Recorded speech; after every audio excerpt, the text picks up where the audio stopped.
မင်္ဂလာပါခင်ဗျာကျွန်တော်တူတာပါစကား Isset ရဲ့ YouTube Channel ကနေပြန်လည်ကြိုဆိုပါရစေ။မင်းညာကတော့ကျွန်တော်သုံးသက်ပေးခဲ့တဲ့၃ပွဲမှာ2ပွဲမှန်ပြီးတော့တစ်ပွဲမှားခဲ့ပါတယ်။ကျွန်တော်ပထမပွဲဆိုရင် Norway အဆင်ပြေခဲ့တယ်။နောက်တစ်ပွဲဆိုရင်လည်း France goal နဲ့အဆင်ပြေခဲ့ပါတယ်။ဒါပေမဲ့ကျွန်တော်တို့ Ecuador မှာသွားပြီးတော့မှားခဲ့ပါတယ်။ဆိုတော့အဲ့ဒီအတွက်လည်း sorry ပါကျွန်တော်တို့အနေနဲ့မင်းညာကတော့ overall ပြန်ချုံကြည့်ရင်တော့တော်တော်လေးသုံးသက်ချက်တွေပန်ခဲ့ပါတယ်။ဒီတော့ကျွန်တော်ဒီညမှာလည်းထပ်ပြီးတော့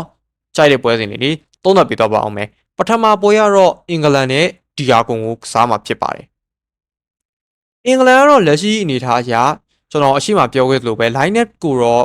fan တွေတိတ်ပြီးတော့ကြိုက်မှာတော့မဟုတ်ဘူး။ဒါပေမဲ့လည်းအင်္ဂလန်တို့မစိုးလို့တော့ပြောလို့ရတယ်။ Croatia ကိုသူတို့4-2နဲ့နိုင်တယ်။အဲ့မဲ့ကျွန်တော်ပြောပါတယ်အဲ့ပွဲကျွန်တော်အရင်ကြီးတော့အင်္ဂလန်ကိုအားရရလို့တော့မဟုတ်ဘူး။သူတို့ line up တွေတိုင်းနည်းနည်းပြောင်းလိုက်မှပဲသူတို့ကိုရခဲ့တာဖြစ်တယ်။ဒါပေမဲ့ဂါနာကိုတော့စီစီတေးကြခဲ့တယ်။ပနာမာကိုလည်း0-2နဲ့ပဲကပ်ပြီးတော့နိုင်ခဲ့တယ်။ဒီတော့အင်္ဂလန်အနေနဲ့သူတို့ဒီယာကွန်ကိုနဲ့တွေ့ရမယ့်အနေအထားမျိုးမှာတော့ဒီယာကွန်ကပြောရရင်ဂိုးပြန်ပြီးတော့ရှားတတ်တဲ့အသင်းမျိုးဖြစ်တယ်ပေါ်တူဂီကို1-1တည်ခံပြီးတော့ကန်ခဲ့တဲ့တပေါက်ကိုတော့ကျွန်တော်တို့မေ့ထားလို့တော့မရပါဘူးအဲ့ဒီပွဲမှာပေးခဲ့တဲ့အချောပေးမှုကလည်းအခုပေးခဲ့တဲ့အခုအင်္ဂလန်ပေးထားတဲ့အချောပေးမှုနဲ့အရန်ကြီးတော့မကောင်းအင်္ဂလန်အနေနဲ့တလုံးပဲနိုင်မယ်ဆိုရင်ပြေနီးမှရှုံးမဲ့ဈေးနှုန်းမျိုးကိုပေးထားတာဖြစ်ပြီးတော့ဂိုးပေါင်းနှလုံးသွင်းရင်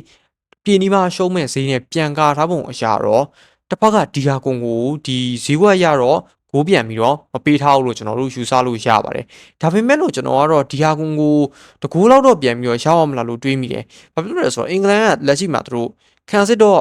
ကောင်းနေဆိုပေမဲ့ဒီယာကွန်ကိုကလည်းသူတို့မသိရင်သူတို့ကောင်တာတွေဘာတွေနဲ့ဂိုးပြန်ပြီးတော့ရမှာလားလို့ကျွန်တော်တွေးနေတာဖြစ်တဲ့အတွက်ဒီဘက်ကိုကျွန်တော်အရန်အကြိုက်သေးတော့မပါဘူး။ဒါပေမဲ့လည်းကျွန်တော်ဂိုးအများကိုပို့ပြီးတော့ကြိုက်ပါတယ်။ဆိုတော့ကျွန်တော်ရဲ့အကြိုက်ကတော့ဂိုးပေါင်းအပေါ်ပါဗျ။ဒီပွဲကတော့ဘယ်ဂျီယန်နဲ့စီနီကောပွဲပါဘယ်ဂျီယန်အုပ်စုဆင့်ဖြတ်တန်းပုံတော့ကျွန်တော်တိတ်ပြီးတော့အားမရပါဘူးအရှိမလဲအာဖရိကအသင်းဖြစ်တဲ့အီဂျစ်နဲ့တွေ့ဆုံခဲ့ပြီးတော့1-1နဲ့ပဲပွဲပြီးခဲ့ပါတယ်ဒါအောင်မှအီရန်လိုအသင်းမျိုးတောင်ဇီဇီနဲ့တည်ကြတယ်ဆိုကြတဲ့ဟိုကဘယ်ဂျီယန်ရဲ့လက်ရှိအနေထားဒီအားရဖို့တော့လုံးဝမရှိပါဘူးဒါပေမဲ့နယူးဇီလန်ကတော့သူတို့တကယ်အမှတ်လူပြီးတော့ဖောင်ပြကစားရမယ့်အချိန်မှာ5-1နဲ့နိုင်ခဲ့ပါတယ်နယူးဇီလန်ဆိုတာဗျာလက်ရှိအနေထားအရဆိုကျူရဆောင်းထက်တောင်မှဝါရန်ကီနှိမ့်တဲ့အသင်းကျူရဆောင်းတောင်82နယူးဇီလန်85ဆိုတော့တော်တော်လေးနှိမ့်တယ်လို့ပဲဆိုရမှာပါဘယ်ဂျီယန်ကတော့လက်ရှိအနေထားမှာတိတ်ပြီးတော့အားရစရာမရှိဘူးတစ်ပတ်ကစီနီဂိုကိုကြည့်မယ်ဆိုရင်လည်းသူတို့လည်းနှစ်ပွဲရှုံးခဲ့တယ်ဆိုပေမဲ့လို့ရှုံးခဲ့တဲ့ပွဲတွေမှာလည်းသူတို့ခြေစွမ်းအရန်ကြီးတော့မနှိမ့်ခဲ့ပါဘူး France နဲ့ပွဲမှာဆိုရင်သူတို့3-2တွေဘာတွေမဖြစ်တာတော့သူတို့ကကန်ဆိုးရတယ်လို့ပြောလို့ရတယ်ဘာဖြစ်လို့လဲဆိုတော့သူတို့မရမကလိုက်သွင်းနေအဲ့ဒီနေ့ကလည်းဂိုးလိုင်းပုံကနေပြန်ပြီးတော့ဂိုးသမားမိုင်ကန်ဖမ်းသွားလို့သ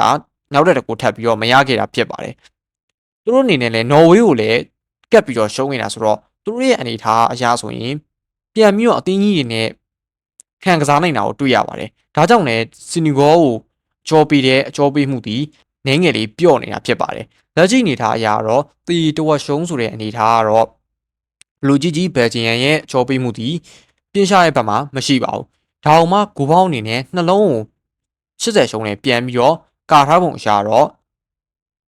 ့ဘယ်ဂျီယန်အနေနဲ့သူတို့1စီးလောက်တော့ဖြစ်သွားနိုင်တယ်လို့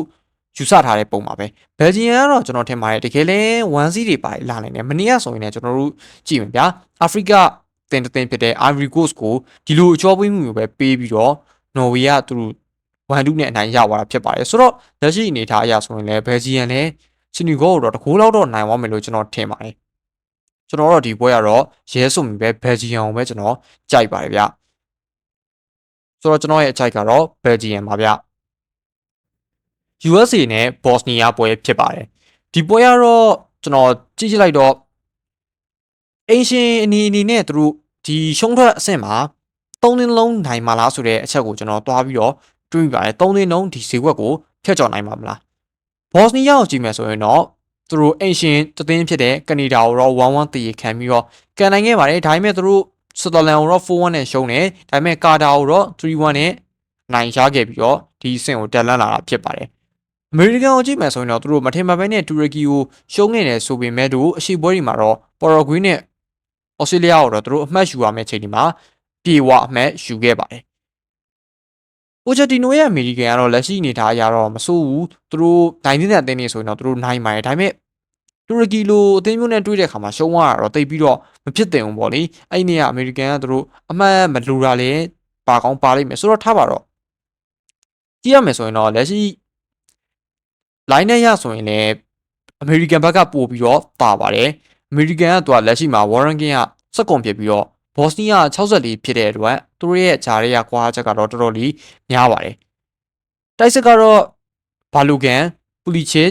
မက်ကန်နီစတဲ့ကစားသမားတွေနဲ့ပွဲထွက်လာမှာဖြစ်တဲ့အတွက်အမေရိကန်ကတော့ဂိုးမရစရာအကြောင်းတော့မရှိဘူးလို့ထင်ပါတယ်သူတို့သုံးပွဲကစားပြီးတော့သုံးပွဲစလုံးအနည်းဆုံး2ဂိုးအောက်ထိရထားတဲ့အသင်းပါဘော့စနီးယားကိုကြည့်မယ်ဆိုရင်တော့ဘော့စနီးယားကလည်းသူတို့ဂိုးကပြန်ပြီးတော့ရလိရှိတယ်ဘော့စနီးယားကလည်းသူတို့ကနေဒါကို1-1ဂိုးရခဲ့တယ်ဆွစ်ဇာလန်ကို4-1သူတို့ဂိုးပြန်ရခဲ့တယ်သူတို့ကာတာကို3-1ဆိုတော့နှစ်သင်းလုံးကတော့ဂိုးပေါ်ဆရာကြီးတော်တော်လေးအားတန်တဲ့ဘက်မှာရှိပါတယ်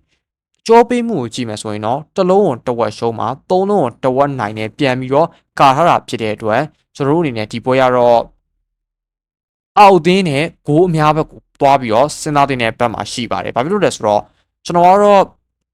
ကျွန်တော်ရဲ့ follow တိုင်းအင်ရှင်၃သင်းလုံးအဲ့လိုကြီးမအောင်ဝါလောက်ဘူးလို့တော့ကျွန်တော်ထင်ပါတယ်။ American ဒီနေ့နိုင်ဝါလဲတကူပေါ့ဗျာ။ဆိုတော့ကျွန်တော်တို့ဒီပွဲကိုအနည်းဆုံး2-1 3-2 စတဲ့ result တွေမှန်းတာဖြစ်တဲ့အတွက်ကျွန်တော်ကတော့ Bosnia ကိုပဲအသင်းမှာပို့ပြီးတော့ကြိုက်ပါတယ်။ဂိုးကတော့ကျွန်တော်များမယ်လို့ထင်ပါတယ်။သူတို့ဂိုးလဲပေါ်လောက်ပါတယ်။ဒီတော့ကျွန်တော်ကတော့ဂိုးပေါ်ကိုအောက်ကတော့နည်းနည်းလေးအန်ဒီများလာဖြစ်တဲ့အတွက်အရန်လောက်ပဲကစားဖို့ကြံပေးကြပါတယ်ကျွန်တော်အကြိုက်ဆုံးပွဲကိုပြောမယ်ဆိုတော့ဒီညကတော့ Bosnia ပါဗျ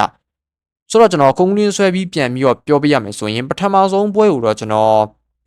အင်္ဂလန်နဲ့ဒီယာကွန်ကိုတော့ဂိုးအများကိုကြိုက်ပါတယ်ဘယ်လ်ဂျီယံနဲ့စီနီဂေါကိုတော့ဘယ်လ်ဂျီယံကြိုက်ပြီးတော့အမေရိကန်နဲ့ဘော့စနီးယားကိုတော့ဘော့စနီးယားကြိုက်ပါတယ်ဗျဆိုတော့အားလုံးပဲအဆုံးထိရှုပေးကြတဲ့အတွက်လည်းကျေးဇူးအများကြီးတင်ပါတယ်အားလုံးပဲဒီညလည်းရှင်းပြကြပါသေးခင်ဗျာကျွန်တော်ရဲ့သုံးသက်ချက်တွေကိုကြိုက်နေတဲ့ဆိုရင်ကျွန်တော် channel ဒီကို like and subscribe လေးလုပ်ပေးကြဖို့တောင်းဆိုချင်ပါတယ်အားလုံးပဲနိုင်ရတဲ့ဒေစီတို့ရှောင်းလန်းနိုင်ကြပါစေ